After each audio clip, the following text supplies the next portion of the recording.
안녕하세요. 더 크루저 로맥입니다. 지난 첫 영상인 크루즈 여행의 비용에 이어 오늘은 크루즈 여행의 장점에 대해 말씀드리겠습니다. 먼저 많이 부족하지만 끝까지 시청해주시고 구독해주신 모든 분들께 감사하다는 말씀드립니다.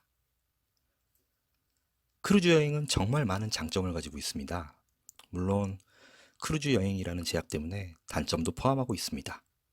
단점에 대해서는 다음 영상에서 설명드릴 예정이고, 오늘은 그 단점을 커버하고도 넘치는 장점에 대해 제가 250일간 경험한 기준을 바탕으로 설명드리겠습니다. 가장 먼저 말씀드릴 장점은 짐에서의 해방입니다. 20대와 30대 초반 체력이 좋았을 때에는 20kg이 넘는 배낭을 짊어지고서도 씩씩하게 여행을 했었지만, 30대 중반을 넘어서면서 짐이 정말 짐이 되어 모처럼 떠난 여행이 고생으로 힘들었던 기억이 많았습니다. 여러분들도 짐을 들고 이동하는 것 때문에 힘드셨던 경험이 있었을 거라 생각됩니다. 그래서 짐을 최소화해서 여행을 다니기도 했고, 아니면 짐을 들고 이동하는 시간을 줄이기 위해 가고 싶은 여행지를 제외시키고 여행 루트를 짜기도 했고, 기차역에 도착하자마자 코인이나 유인라커를 찾아다니며 짐을 맡기기도 했었습니다. 그러면서 여행을 다니다가 2004년 어느 날 짐에서 자유로울 수 있는 광경을 목격하게 됩니다. 친구와 함께 떠난 북유럽 배낭여행 중 처음 만나게 된 크루즈선입니다.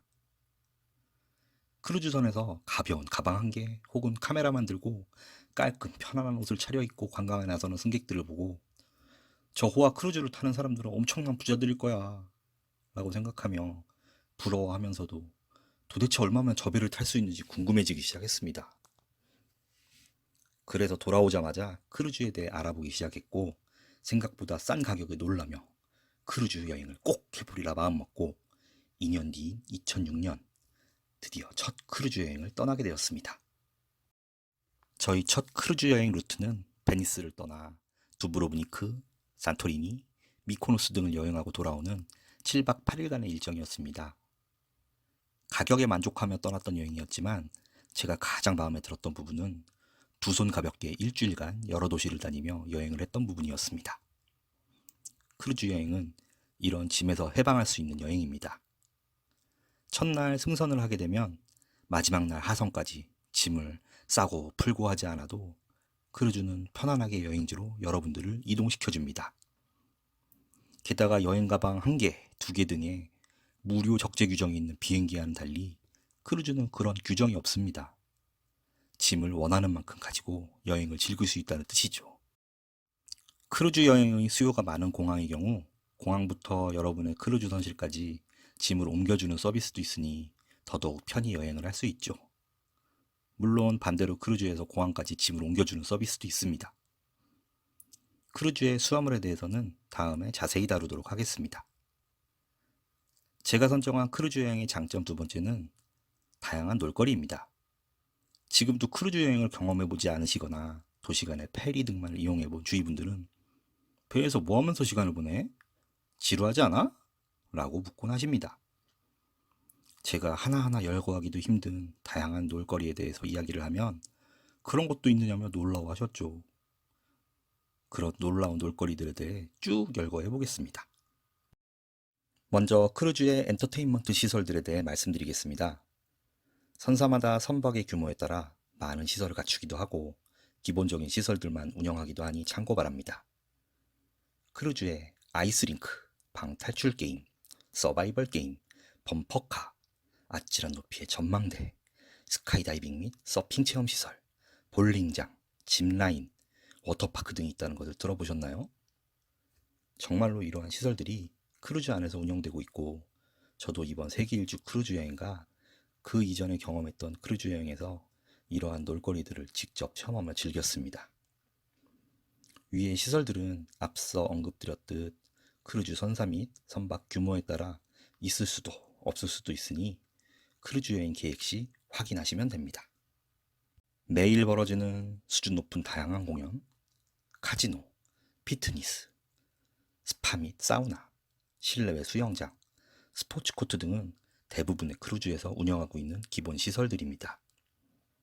이러한 시설들에 하루에도 몇 번씩 열리는 파티, 게임 대회, 댄스 강습, 퍼포먼스 등등등.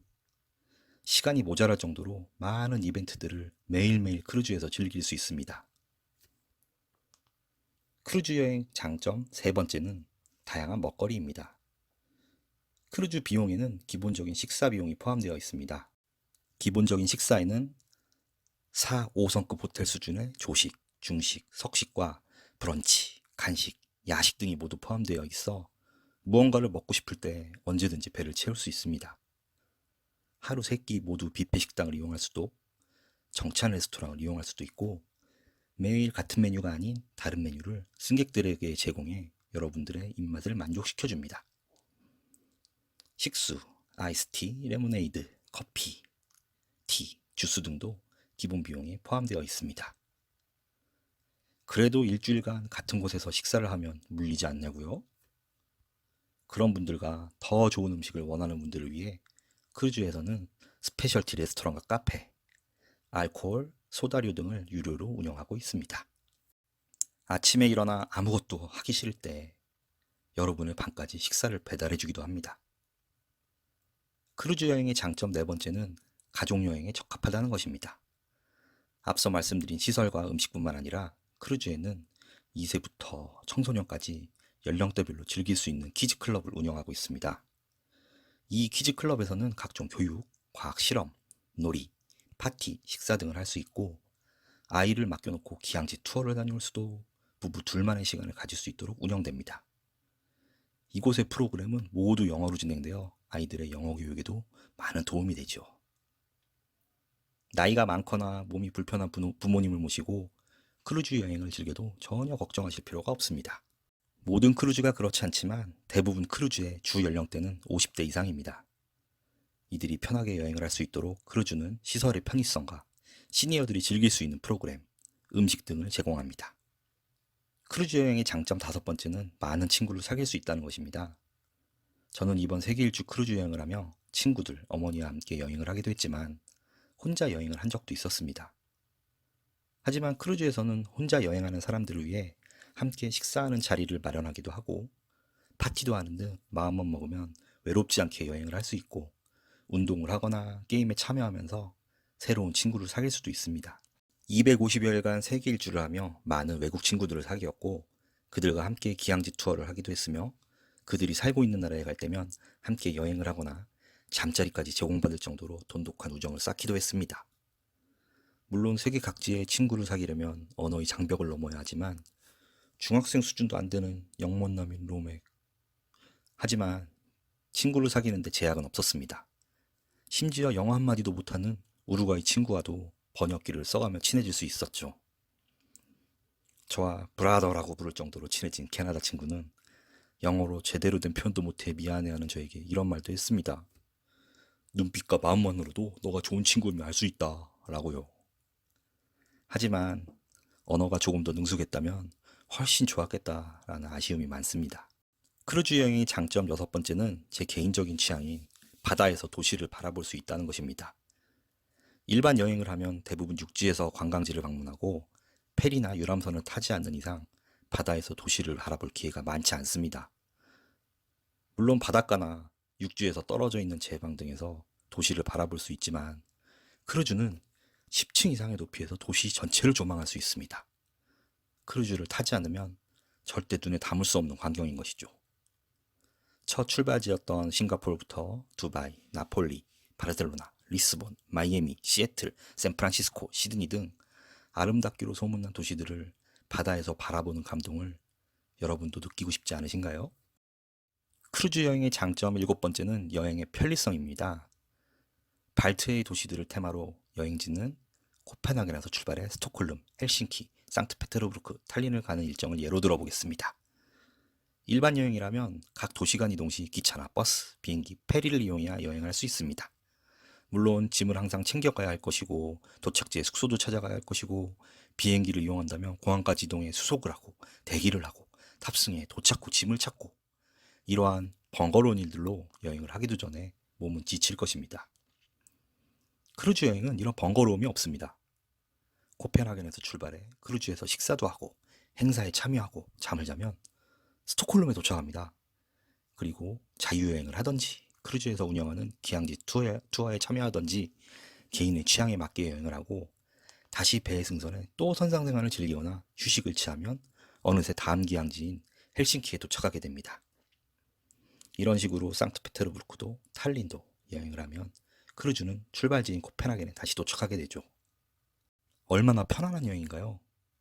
비용의 차이가 없다면, 아니 크루즈 여행이 조금 더 비싸다고 하더라도 당신이라면 크루즈 여행과 일반 여행 중 어떤 것을 선택하시겠습니까? 이렇게 크루즈 여행의 장점 7개를 말씀드렸고, 이 밖에도 높은 서비스 수준, 안전함, 면세, 쇼핑 등등등 너무나도 많은 장점이 있습니다. 앞 영상에서 말씀드린 합리적 비용에 열거하기도 힘든 위의 장점을 가지고 있는 크루즈 여행, 한 번쯤 경험해보고 싶지 않으신가요? 다음 영상은 크루즈 여행의 단점에 대해 말씀드리겠습니다. 시청해주셔서 감사합니다. 영상이 마음에 드셨다면 좋아요와 구독 버튼 부탁드립니다.